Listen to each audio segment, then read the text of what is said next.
হলো বৃক্ষ। তাহলে আমরা ফলটা আস্বাদন করতে চেয়েছি, অর্থাৎ শ্রীমদ ভাগবত কথা আস্বাদন করতে চেয়েছি। আস্বাদন করা মানে অনুশীলন করা, শ্রবণ করা। তাহলে কার কাছ থেকে শ্রবণ করবেন? কোন চার আচার্যের মধ্যে আশ্রিত পরম্পরায় আগত সাধুর কাছ থেকে শ্রীমদ ভাগবত কথা শ্রবণ করতে হবে। শ্রবণ করলে কি হবে? দ্বিতীয় শ্লোকে কি বললেন? সদ্যা হৃদা পরুদ্ধতে অত্র পৃথিবীহি শুশ্রূষুভি তৎক্ষণাৎ।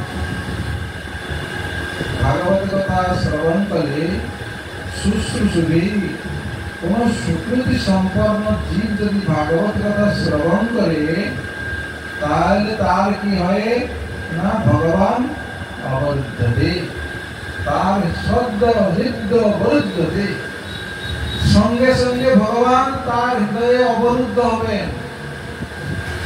একটু জন্য নয়, যতক্ষণ চাইবে ততক্ষণ ভগবান অবরুদ্ধ হবেন। ভগবান কোথায় থাকেন? ভক্তের হৃদয়ে সদা গোবিন্দ বিশ্রাম, গোবিন্দ কহে নমঃ বৈষ্ণব করা। ভগবান কোথায় থাকে? মন্দিরে থাকে না কোথায় থাকে?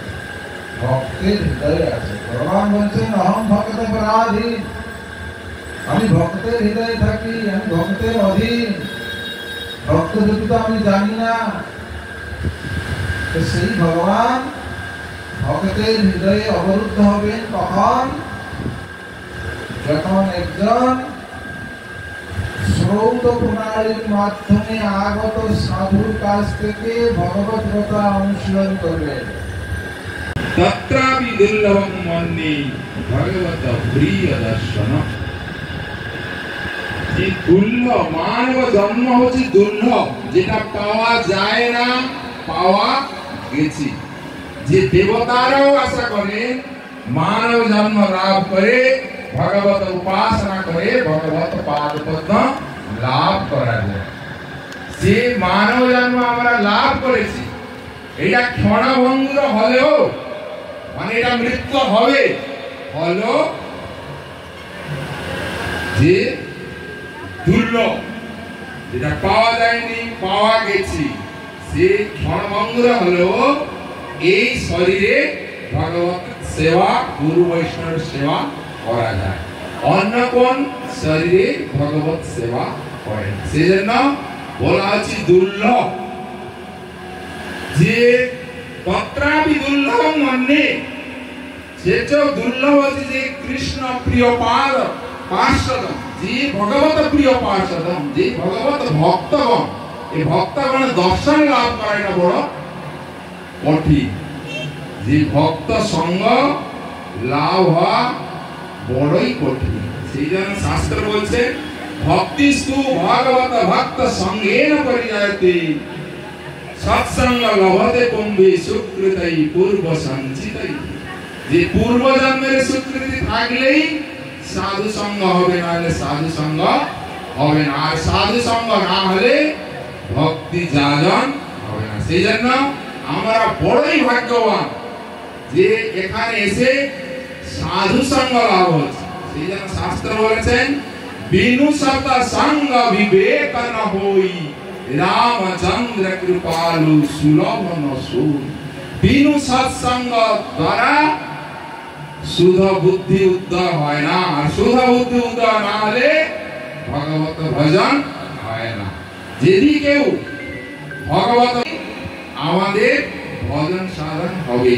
এই জগতে ভগবান এসে আমাদেরকে কৃপা করবেন না, সাধু গুরু বৈষ্ণব মধ্যেই আমাদেরকে ভগবান কৃপা করবেন। সাধু গুরু কৃপাটাই ভগবত কৃপা।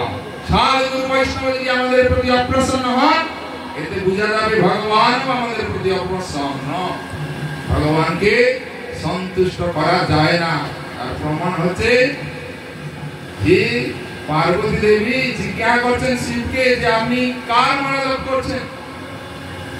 তখন শিবজি বলছেন আরাধনানাং সর্বেষাং বিষ্ণু আরাধনাং পরম আরাধনা মধ্যে সর্বশ্রেষ্ঠ আরাধনা হচ্ছে বিষ্ণু আরাধনা। পার্বতী বলছেন, আমি হে নাথ, আমি তো বিষ্ণু আরাধনা করি না, আমি তো তোমার আরাধনা করি। তখন বলছেন, তস্মাৎ পরন্তরং দেবী তদীয়ানাং সমর্চনম। হে দেবী, যে তার ভক্তের সেবা যদি কেউ করে, ভগবান অতীব প্রসন্ন হন। ভগবান সেবা থেকেও যদি কেউ তার ভক্তের সেবা করে, ভগবান অতীব প্রসন্ন হন।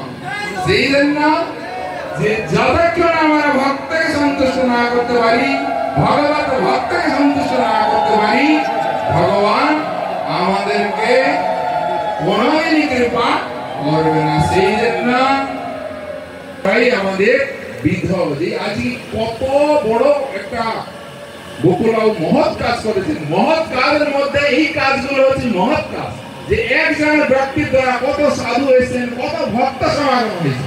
এর উপরে আর কোন মহৎ কাজ না। যে কৃষ্ণ কথা গুণকীর্তন হচ্ছে, যে গুণকীর্তনের শ্রবণের ব্যবস্থা করেছেন, এর উপরে আর কোন মহৎ কাজ না। টাকা থাকবে, ব্যাংকে থাকবে, ব্যাংকে পড়ে থাকবে, মৃত্যুবরণ হবে, কিন্তু অর্থটা আর ভগবত গুরু বৈষ্ণব সেবায় লাগবে না। সেই জন্য যে শাস্ত্র বলছে